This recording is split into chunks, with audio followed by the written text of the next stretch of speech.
Lots of stuff to cover today, not the least of which yesterday, as you know, well, you know what? Let me find somebody to sum it up for you. What happened and how terrible it was and all that stuff. And someone that we don't normally go to, chat room, hello. And by the way, in your liking and subscribing, super chats are very welcome and very helpful. There's a Venmo right there if you want to support the show. And patreon.com/AlSparks. So I'll show you. We don't really go to this guy very often. Ladies and gentlemen, this is Piers Morgana. Pierre Morgana.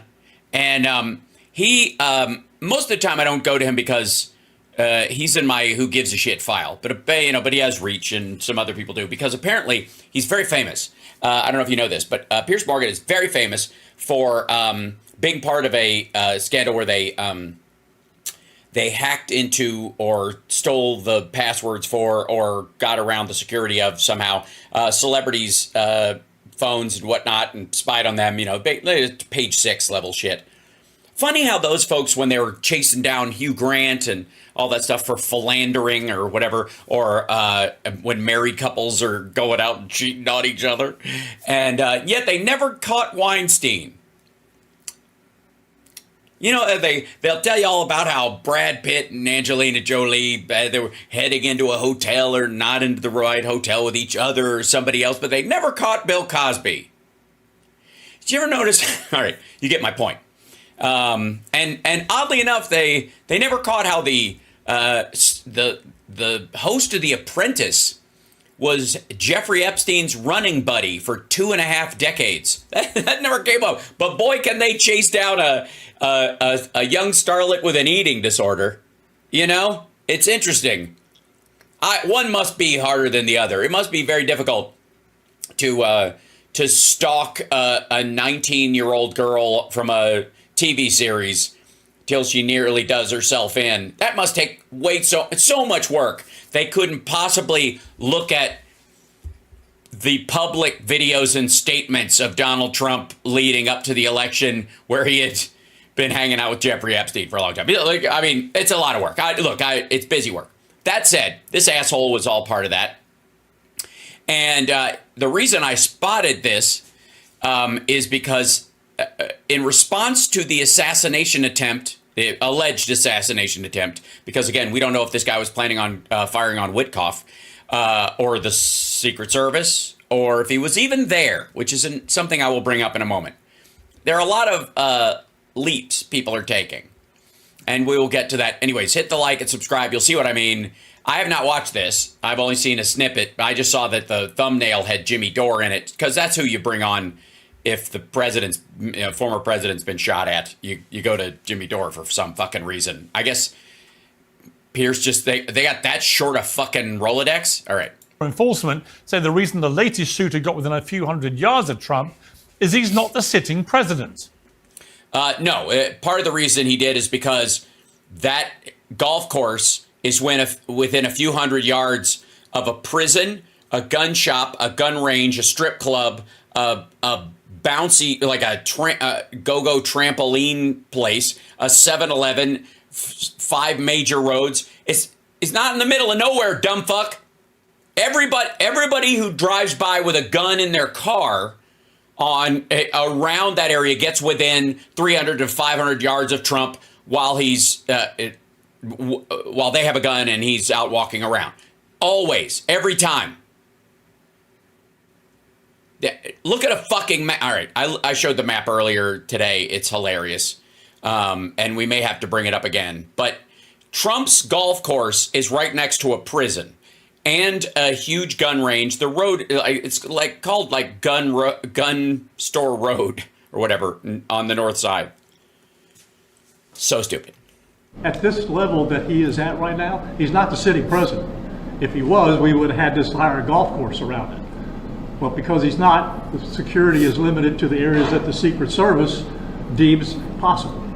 Also, by the way, if he was the sitting president, he wouldn't be at a private golf course golfing every other day on the random that he owns and comes and goes as he pleases and doesn't tell anybody what his schedule is and doesn't, integrate with his staff at all, just kind of does whatever the fuck he pleases.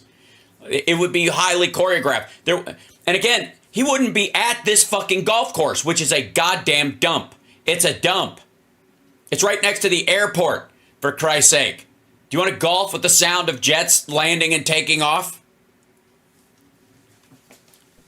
This is as unacceptable as it's inexplicable. It's completely explicable. It is fuck you, Piers Morgan. It is 100% explicable.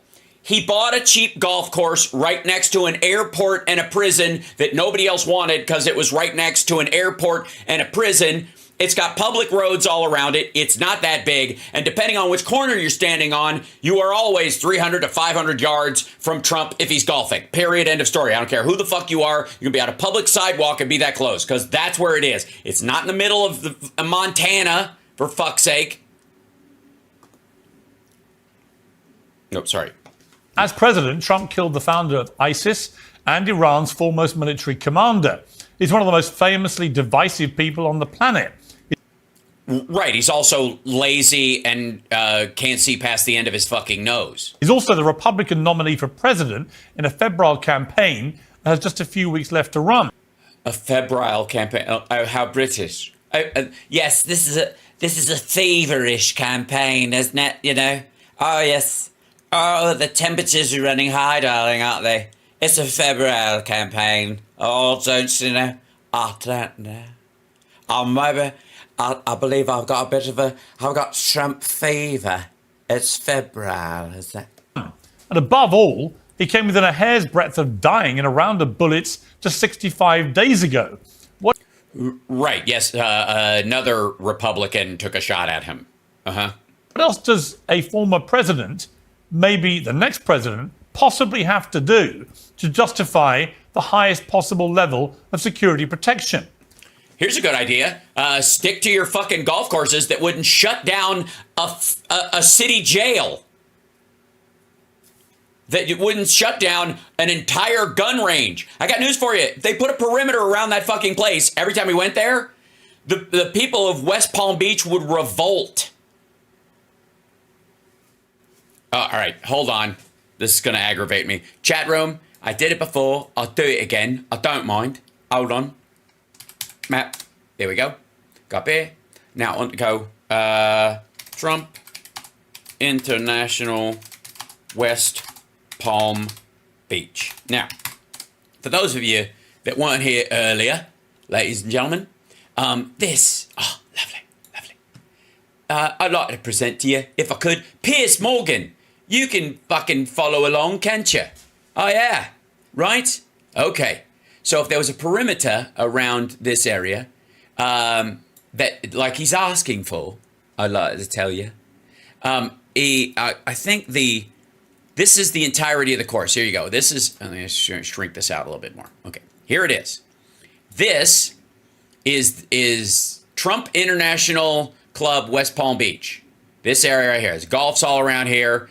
This is at the corners of Gun Club Road, Kirk Road, and Summit Boulevard, where it arcs up here, and there's a big postal facility here, and a Sky Zone trampoline park, and a gun club, and gun club estates are over here. I'm dead serious. And then right over here, what's this thing right here? What's here's, you can golf over here, you can golf up here, Piers, you can do that. Now, but what's right here? Oh, the Palm Beach County Criminal Justice Complex and the Palm Beach County Main Detention Center. This is what you would call, ladies and gentlemen, a jail. Lovely jail. Ponds all around. Great swimming. Yeah. So, again, if you're going to put a perimeter on this park, I guess the jail's counted. It's got a wall around it. You're fine. I guess, I don't know if you're going to just shut all the windows facing the property when he's around or whatever, which would violate the civil rights of all the people in the jail, but whatever. Like they're going to be able to do fucking anything. And then here's the Palm Beach County Youth Football League gathers here. Here's the McDougal Courts, which I guess are tennis courts. The Lake Lida Family Aquatic Center, the soccer fields, the Lake Lida Park over here, right on this side. And then that's what borders this side. On Gun Club Road, you have this open public park, which again, Piers Morgan is calling for them to shut down and seal in the perimeter every time he's there. I don't know what the distance is, because maybe he wants them to seal one block in the other area. Because if they seal any further, they'll have to shut down Palm Beach International Airport. That's right. Donald Trump owns a fancy pants golf course where you can golf in the morning, you can golf in the afternoon, you can golf in the evening, and all that while you will hear planes taking off and landing. Some of which, if you look at here, like this is probably the main one that goes out over the water and everything. But there's also an alternate landing strip right here that basically makes people turn over the course, taking off and landing. By the way, that's fairly common. If you have a golf course near an airport, one of the reasons why it's free of buildings is because if a plane's going to crash, it's going to land they're going to want some ground past that's not full of houses. So in the early days of this, it probably had a north-south, facing runway, or they were primarily using this one so people could take off, circle around this into the pattern, and then go out to sea or whatever the fuck they were doing. So you'd turn and you'd fly over what's effectively empty land in a prison. So you're not hitting people's houses if you have to do an emergency landing right after takeoff. Just letting you know. And by the way, this is Mar-a-Lago right here. It's a dump, and it's in the landing path of the main runway, in the landing path of the main runway at Palm Beach International Airport. For safety's sake, they bring it in. Most planes come in over the water. So if they have problems, they have as few problems as possible over places with a lot of homes. And so they come in this way. And his dump is, along with these other houses, are right in the path of Palm Beach International Airport. And then his golf course is in the circular path of the second runway, which makes them shitty pieces of real estate by all measure. If you don't believe me, go check on home sales around airports all the time. Yes, never mind the jet fuel raining down on you while you're golfing. Yeah, it's great stuff. So Piers Morgan thinks that there should be a bigger perimeter on this, which means there's a mall right there. I don't know what part they got to shut down. They got to shut down the post office while he's there, or is that federal territory? Or they got to build a wall around the property for him. Is that what it is? Because honestly, any would-be assassin would have had no problem working out when and where Trump plays golf. Yeah, all they have to all they have to do is call any prisoner that is serving time in the detention facility in West Palm Beach higher than the second floor. I guess they could be, his spotter? Try to get away with the payphones. I got to call something in. By monitoring the movements of his enormous motorcade from Mar-a-Lago to his own golf club where he plays most weekends. Right, yeah, so it's obviously not hard to find him, that he's there, and he could go to a different one, but he goes to that dump because he needs to bring the Secret Service with him and drive up his fees there so that he can protect the place, because it would go under without that. It's also the most obvious place for an attack, with Trump exposed in the open air for up to 4 hours at a location surrounded by endless places to hide. Right. So I'm just saying, maybe he shouldn't go to his own golf club. Maybe he should pick one of these fucking golf courses that's in the middle of nowhere where they have a longer line of sight. I'm sure he has buddies who have golf courses. Why does he just golf there? Oh, because he's a fucking asshole. That's why. And many access points from public roads. That's why. Right. Yeah, there is that. I would have assumed that after the catastrophic security failure in July, the Secret Service would have made damn sure that nobody could ever get that close to Trump again. They did. They did. Because of the shape of the place, they scouted ahead. One of them, according to the reports, spotted a barrel, fired, and then the guy was seen later fleeing, which we'll get to in a second. But I was wrong. Palm Beach County Sheriff Rick Bradshaw says Americans should be proud. Our agency, with this real-time crime center, was fabulous. Fabulous. Uh-oh. Look who's fabulous. That's how we got the guy. We started out with, we don't know anything, to where we had a tag, we had a vehicle description, and we got an area where we saw the person. Yeah, by the way, that is how most of these situations work.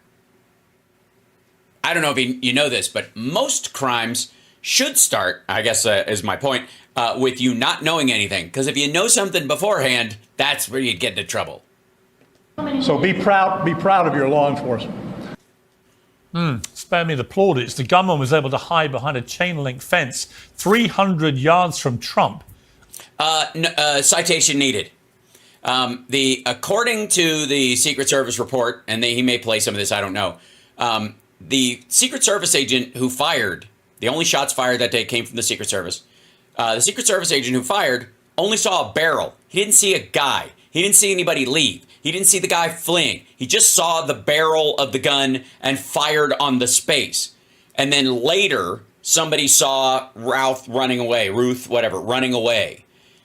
The question is, was he even fucking there when it happened? Had he gone to take a piss? Was it right? Because the assumption is he's there the whole day. He's resting. He's eating snacks. He's waiting for the thing or whatever. And they fire him like, oh shit, he bugs out. Instead of, I guess, firing on those guys or whatever, because apparently he was on their side. I don't know why, if you're going to fire on the president, you wouldn't assume to fire on the Secret Service guys who are firing at you or whatever. I guess because you're nuts and this is stupid is exactly why. But in the broader theory, but he bugged out and ran away. And ironically enough, I guess the assumption. Well, I won't say ironically. Ironically, the assumption is that he was there when the shots were fired. I don't think so. Armed with an assault rifle and a scope.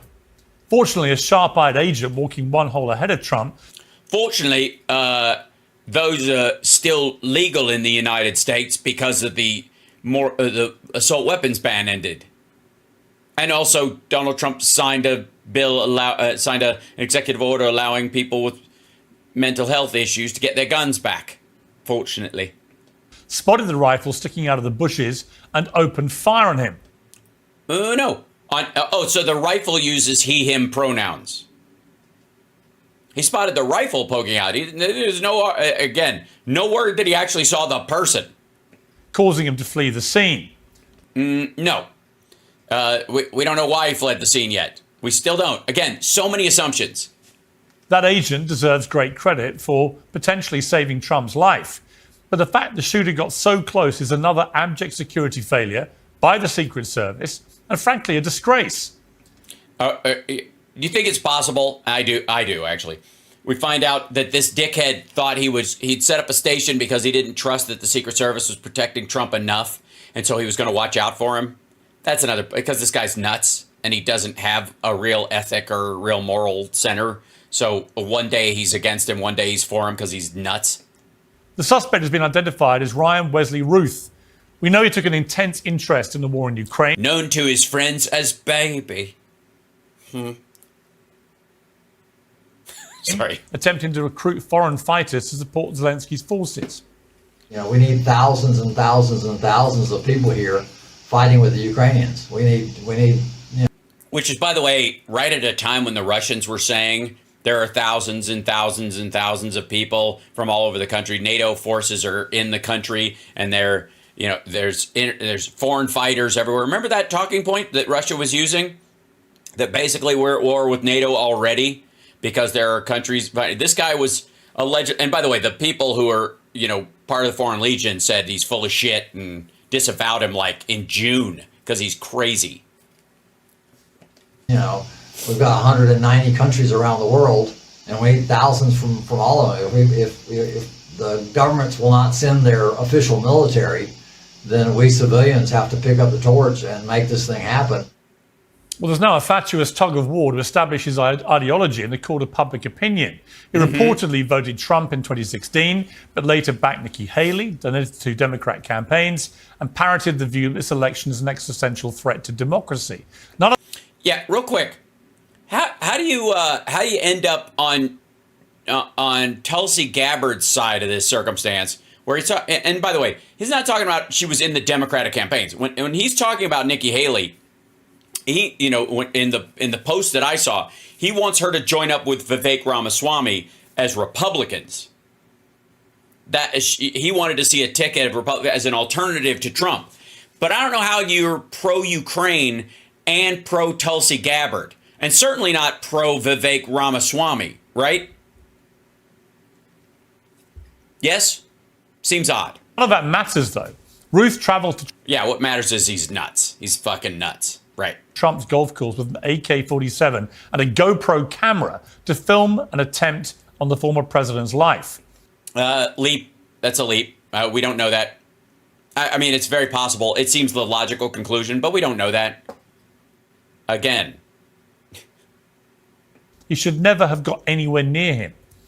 Well, then Trump shouldn't go anywhere near that fucking golf course because he's surrounded all the time by Floridians in their cars full of guns. It's fucking Florida. The last director of the Secret Service was forced to resign after the rally assassination attempt fiasco. I believe the new director, Ronald Rowe, should also now be forced to resign. Why?